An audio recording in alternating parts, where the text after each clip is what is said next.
नमस्कार हिमांशु भाई, बहुत बहुत स्वागत है आपका। अंजू जी नमस्कार, दर्शकों को भी खूब खूब नमस्कार। हिमांशु भाई, आज एक ऐसा शख्स पाकिस्तानी जिसने खुद कन्फेस किया है कि वो न्यूयॉर्क में जूस सेंटर को टारगेट करने वाला था, एक बड़ा हमला करने वाला था। क्या ये माना जाए कि ये जो कन्फ्लिक्ट चल रहा है इस वक्त, वॉर चल रहा है ईरान और इजराइल और ईरान और अमेरिका के बीच में, इसमें अब सबसे ज्यादा सतर्क रहने की जरूरत जूस को है? जूस को है सतर्क रहने की जरूरत अंजू जी, ये बात बहुत सही है। और ये जो शख्स है ना, ये शख्स 24 में पकड़ा गया था। आज इसने अपने आप कबूला है यूएस के जस्टिस डिपार्टमेंट के सामने, न्यायतंत्र के सामने, कि वो एक साजिश कर रहा था जिसके तहत वो न्यूयॉर्क स्थित एक जूस सेंटर है वहां जाके कत्लेआम मचाने वाला था। जैसे 9/11 में ट्विन टावर बॉम्बिंग में काफी हजारों लोगों को मारा गया था, उसी तरह उसने एक षड्यंत्र रचा था। इसके लिए इसने, ये बंदे ने, ये खाली 21 साल का है और बंदे का नाम क्या बताया है? मोहम्मद शाहजेब खान। उर्फ उर्फ भी है। उर्फ क्या है? ये पाकिस्तानियों में ही होता है, मोहम्मद जाडिया, जाडो। अभी यह बंदा एक्चुअली यूएस में रहता नहीं था, कनाडा में रहता था। अमेरिका की उत्तरीय सरहद से वो कनाडा से अंदर घुसने वाला था। वहां पर ये ह्यूमन ट्रैफिकिंग का ट्रेड चलता है, उसके तहत वो अंदर घुसने वाला था। और वो 2024 में 7 अक्टूबर को, जब ये वो हमास का जो कत्लेआम हुआ था ना इजराइल के अंदर, इजराइलियों का, जूइश लोगों का, उसकी बरसी के ऊपर, इसको बरसी को उजाड़ने के लिए यहां पर न्यूयॉर्क में, क्योंकि इजराइल के बाद सबसे ज्यादा जूइश बस्ती न्यूयॉर्क के अंदर है, तो वहां पे कत्लेआम करना चाहता था। 26/11 को जो बंबई में कत्लेआम हुआ था ना, अजमल कसब जो पकड़ा गया था, वो भी कितना था? 22-23 साल का, भोला भाला सा चेहरा, पहली बारी दाढ़ी होगी है, कुछ किया नहीं है। और ये सब आईसिस की, इस्लामिक रेडिकल्स की एक शाखा है, उससे प्रभावित थे। 9/11 का जो बॉम्बिंग हुआ, अलकायदा ने जो किया, उसमें जो लोग मारे गए, जो ट्विन टावर्स के अंदर बॉम्ब घुसाए, उनकी भी सरेराश उम्र देखो। वही सब 20, 25, 30, 35 से ऊपर वाला ज्यादा करके कोई नहीं था। तो ये इस्लामिक रेडिकल्स आपको बहुत मिलेंगे। इसके साथ में अंजू जी याद करिए, न्यूयॉर्क एयरपोर्ट पे भी ऐसी आतंकवादी घटना अभी 2-3 हफ्ते पहले हो चुकी है। एक फायर ब्रिगेड की गाड़ी ने जाके जूस से भरे एयरक्राफ्ट के ऊपर टक्कर मार दी थी, 2 पायलट का जान चला गया था। अभी ऐसे में जब पता चला, जब छानबीन हुई, तो पता चला कि वो फायर ब्रिगेड की गाड़ी चलाने वाले 2 ईरानी मुस्लिम नागरिक थे। ये रेडिकलाइज इस्लामाइजेशन इधर इतने हद तक जा चुका है कि ये लोग, जिसे हम कहते हैं एसिमेट्रिक वॉरफेयर, युद्ध विराम हो कि ना हो, युद्ध विराम तो खैर हो ही नहीं रहा है, मगर ये एसिमेट्रिक वॉरफेयर अब पूरे यूएस में एक भी जू को जिंदा नहीं रहने देगा। अंजू जी एक छोटी सी बात मैं बताऊं, पिछले 3 साल से यूरोप के काफी देशों के शहर ऐसे हैं जहां पर, जहां जूस रहते हैं, उनके घरों के बाहर निशान किए जाते हैं। हकीकत में उनका क्या होता है वो तो अभी जब कोई आतंकवादी घटना इस प्रकार के आकार लेगी तभी पता चलेगा। मगर 21 साल के आतंकवादी ने जजेस के सामने जो अपनी कबूलात की है, अपना कन्फेशन किया है, उसमें ये बातें बहुत स्पष्ट रूप से दर्शाई गई है। उसने बताई है कि वो क्या करना चाहता था। वो अंदर घुस के उसने 2 जो अंडर कवर साथी बनाए हुए थे, उनसे भी उसने गुजारिश कर दी थी कि आप ऑटोमेटिक वेपन्स और बड़ी बड़ी छुरियां अपने पास रखो। हम ऐसा कत्लेआम मचाएंगे कि एक भी जू को जिंदा नहीं जाने देंगे। ये कुछ आईसिस का पैटर्न है जो हमें मॉस्को में आज से 2 साल पहले हुई बॉम्बिंग में भी पता चला। कुछ ऐसा ही मॉस्को की बॉम्बिंग में किया गया था और यही पैटर्न से आईसिस आगे चल रहा है, फिर वो ईरानी नागरिक हो या फिर वो पाकिस्तानी हो। इसी नेशनलिटी को ज्यादा करके पकड़ा जाता है, साथ में तजाक है, कोई कोई अफगान भी रहते हैं। मगर अंजू जी एक बात बहुत स्पष्ट है, ये जो कन्फेशन आया है ना, इससे इस बात का पता चलता है कि ये युद्ध विराम तो 2 घंटे टिका नहीं, वो तो सब जानते हैं, मगर पिछले 4 साल से अमेरिका में बड़े पैमाने पे हमले करने की कोशिश की जा रही है और दूसरी तरफ भारत में तो दो वारदातें इस दरमियान हो चुकी है। तो हमें बहुत सतर्क रहना पड़ेगा अंजू जी। बिल्कुल सही कह रहे हैं आप सर, लेकिन आप ये देखिए कि पाकिस्तानी आतंकवादी कन्फेस कर रहा है अब कि वो ज्यूस को मारने के इरादे से न्यूयॉर्क में आया था। और अभी जो हालात बने हुए हैं उनमें ये देखिए कि मोसाद की एक टीम जो है वो भारत भी आने वाली है बहुत जल्द। तो पाकिस्तान को लेकर जो इजराइल के मन में शक शुबा हमेशा से रहा है वो तो और बढ़ेगा ना इस कन्फेशन के बाद। भले ही अभी पाकिस्तान ने बड़ी भूमिका निभा दी, कहा जा रहा है कि सीज फायर करवाने में, लेकिन 10 मिनट के बाद सीज फायर धराशायी हो गया और पाकिस्तान के बहुत सारे नेता बड़ी बल्ले बल्ले कर रहे थे। तो अब अगर मोसाद की टीम आती है सर, और नेतन्याहू क्या सोचते हैं पाकिस्तान को लेकर, तब तो पाकिस्तान के लिए आने वाले दिन बहुत खतरनाक रहने वाले हैं। बहुत ही खतरनाक रहने वाले हैं जो जी, ये बात को स्पष्ट रूप से समझ लीजिए। पिछले 5 महीनों से यह कार्रवाई चल रही है। मोसाद के जो आजकल के चीफ है, जिनका नाम है डेविड बामिया, उनको लिखे गए एक पत्र में Israeli prime minister Benjamin Netanyahu ने बहुत स्पष्ट रूप से कहा गया है कि पाकिस्तान के परमाणु हथियार सुरक्षित नहीं है। वहां पर चल रही आर्थिक अस्थिरता और उनके ऊपर 2 सुपर पावरों के कसे हुए शिकंजे की वजह से पाकिस्तान के परमाणु हथियार का हमें कुछ करना पड़ेगा। देखिए, यह बहुत स्पष्ट बात कही हुई है। बेंजामिन नेतन्याहू ने अपने मोसाद के चीफ को जो पत्र लिखा है, वहां पर 2 जगहों का उल्लेख किया है उसने।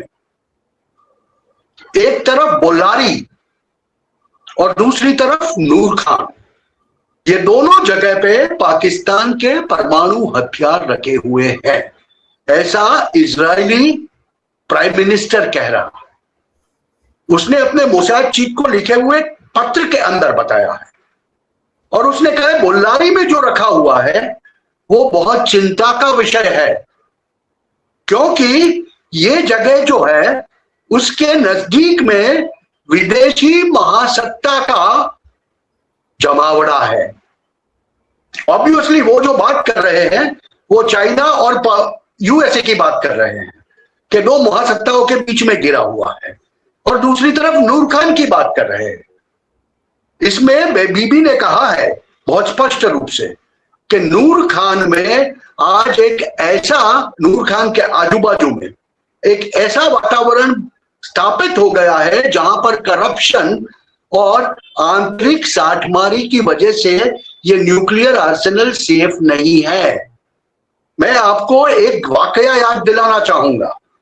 आज से 2 साल पहले नूर खान में एक आग लगी थी और उसके 2 दिन बाद 50 बड़ी बड़ी कैडिलैक और मर्सिडीज गाड़ियों का एक काफिला वहां गया था। उसको मैप किया गया है और वो गाड़ियां वहां कुछ देर रुक के वापस चली गई। वो किसकी गाड़ियां थी, कहां से आई, क्या लेके चली गई, इसका किसी के पास कोई प्रमाण नहीं है। मगर एक चीज को जियो मैपिंग में देखा गया है कि जिस प्रकार की अणुबॉम्ब रखने की फैसिलिटीज पाकिस्तान के पास है, उसी की हूबहू नकल आज सऊदी अरेबिया ने भी अपने यहां खड़ी कर दी है।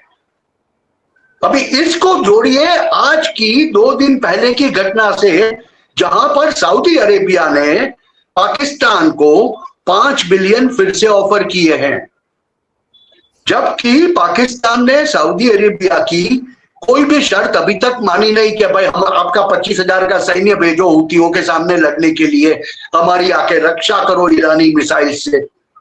वो सब पुख्ते प्रमाण में नहीं हुआ, फिर भी 5 बिलियन दिया गया है। इसके साथ में आप इस बात को भी जोड़िए कि कल ही एक बात आई है कि भारत के विदेश प्रधान एस जयशंकर 3 दिन में यूएई की यात्रा पर जाने वाले हैं। यूएई और इजराइल का रिश्ता बहुत जाना पहचाना है वेस्ट एशिया में, मिडिल ईस्ट में। दोनों सत्ताएं सोमालीलैंड जैसी जगह में एक साथ में काम करती है। तो ये जो आपने जिसका जिक्र किया ना कि इजरायली मोसाद तो बहुत वक्त से ये बीबी नेतन्याहू ने लिखित में नवंबर महीने के एंड में 2025 में अपने मोसाद चीफ को बताया है। अब जब ईरान युद्ध में ये लोग व्यस्त हो गए तो ये बात थोड़ी पीछे चली गई थी, मगर जैसे ही युद्ध विराम की बात आती है और इजराइल ने, मोसाद ने तो बहुत स्पष्ट कर दिया है कि वो लेबनान में ये युद्ध विराम की बात मानने वाले नहीं है जी। मतलब कि हिजबुल्लाह को तो मारते ही जाएंगे। और यहां पर वो लेटर के अंदर बहुत स्पष्ट किया गया है कि पाकिस्तान की परमाणु शक्ति बहुत ही आपत्तिजनक है। और मैं आपको एक छोटी सी अंतिम बात भी इसमें ये बता दूं कि काफी लोगों को पता है 70 के दशक में जब पाकिस्तानी परमाणु ऊर्जा का, परमाणु शस्त्र का प्रोग्राम चल रहा था, तब इजराइल ने एक ऑफर दिया था भारत को कि आप हमें खाली हमारे हवाई जहाजों में ईंधन डालने का प्रबंध करके दीजिए, बाकी काम हम कर देंगे। इनके एटम बॉम्ब के, एटॉमिक एनर्जी के प्रोग्राम को ही शुरू नहीं होने देंगे। मगर उस वक्त भारत में प्रशासन और किसी का था, भारत ने ये बात मानी नहीं। नतीजा आपके सामने है। AQ खान, जिसको कहते हैं पाकिस्तानी, सब कहते हैं ना कि हमारे एटम बॉम्ब के जनक है जी, यही AQ खान है जिन्होंने ईरान को भी परमाणु बॉम्ब की सेंट्रीफ्यूजेस प्रोवाइड की है। तो बात पूरी आखिर में जाके अटकती है पाकिस्तान के ऊपर। क्यों हम कह रहे हैं कि ईरान तो एक बहाना है, असली निशाना पाकिस्तान है।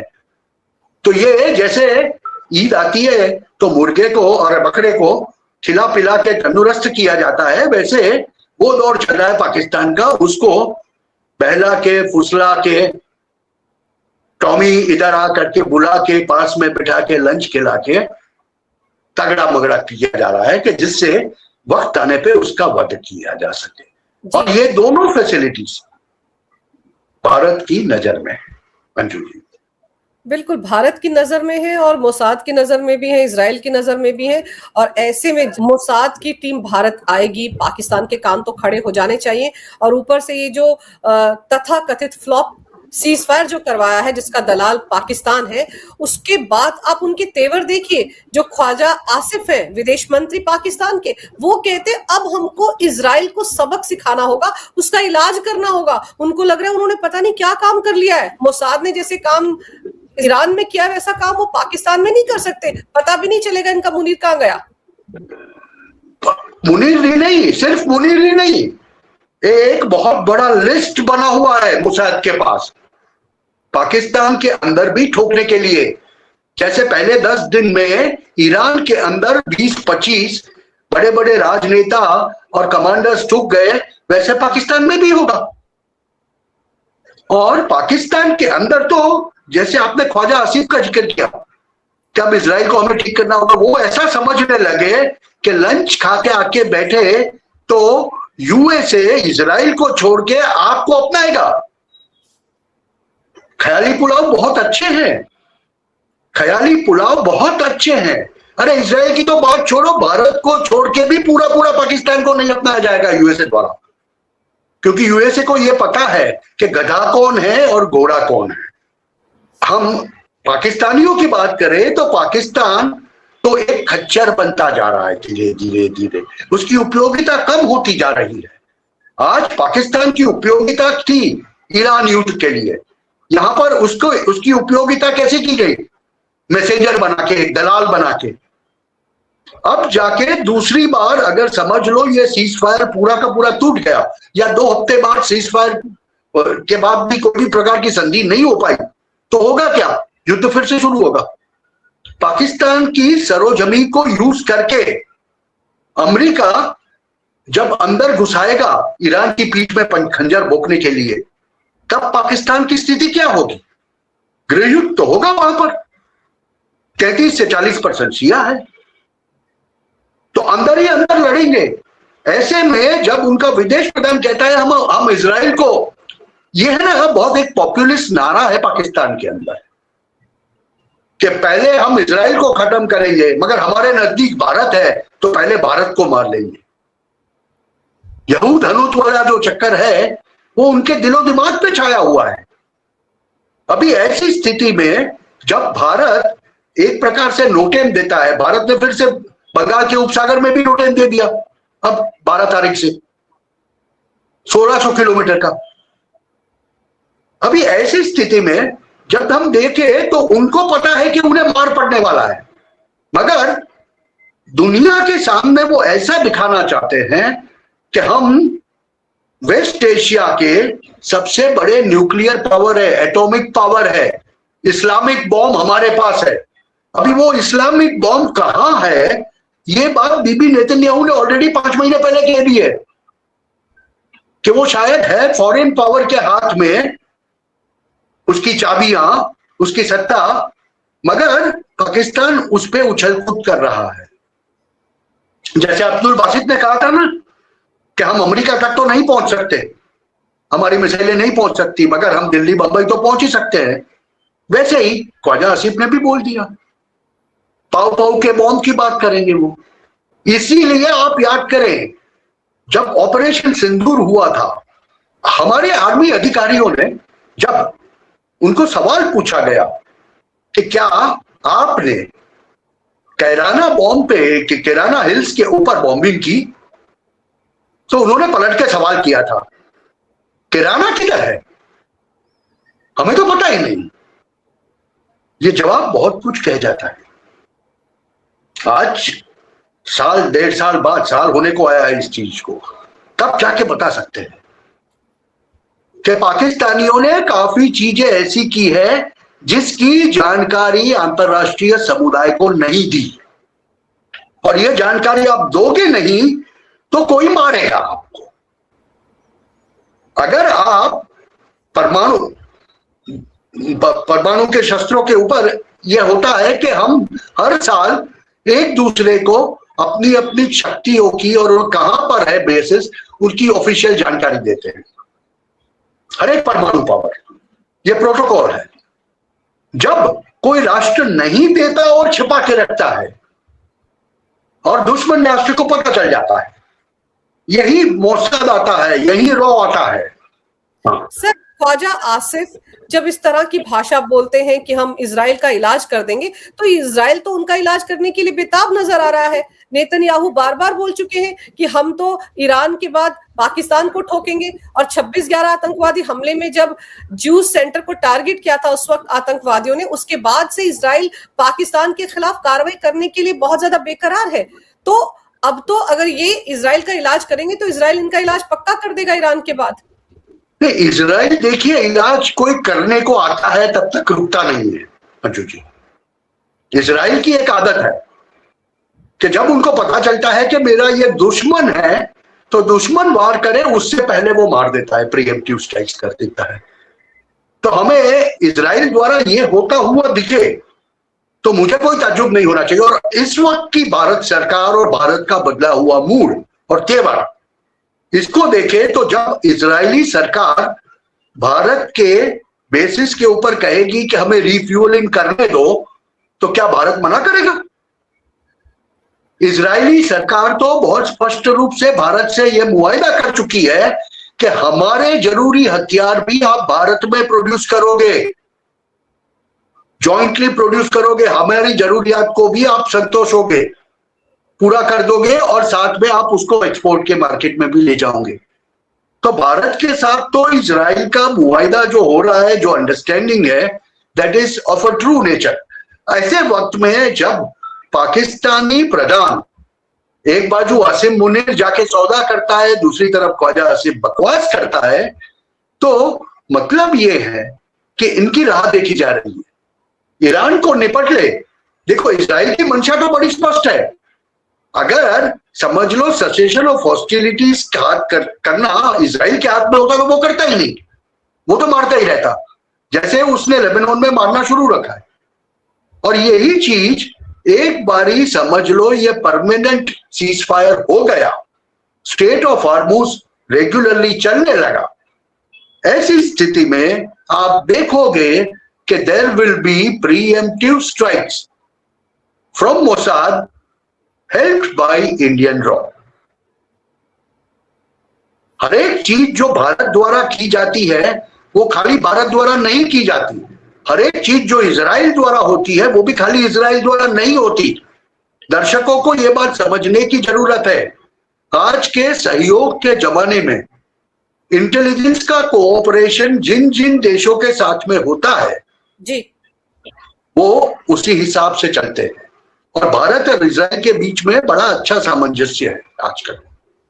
और वैसे भी सर इजराइल तो इस बात से भी नाराज है ना कि कैसा सीज फायर करवा दिया पाकिस्तान ने ईरान और अमेरिका के बीच में। अब तो खबरें ये भी आ रही हैं कि जो टॉक्स होने जा रही हैं इस्लामाबाद में, वहां पर इजराइल तो आएगा ही नहीं, ईरान ने भी शायद हाथ खड़े कर दिए, वो भी नहीं आएंगे। और ऊपर से अंदर खाने ये खबरें भी कि जेडी बेंस भी हो सकता है इस्लामाबाद ना आए।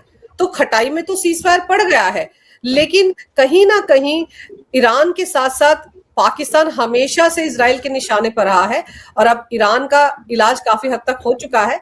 तो हो सकता है अगला टारगेट जो है वो पाकिस्तान ही हो और मोसाद जो भारत आ रहा है, उसके जो नुमाइंदे भारत आ रहे हैं, उनके भारत आने से पाकिस्तान के लिए खतरे की घंटी बज गई है। सर, आपने समय निकाला, बहुत विस्तार से इस विषय पर बहुत अहम जानकारी मेरे दर्शकों को दी, आपका बहुत बहुत धन्यवाद। नमस्कार, भारत माता की जय, वंदे मातरम, जय श्री राम। जय श्री राम, वंदे मातरम।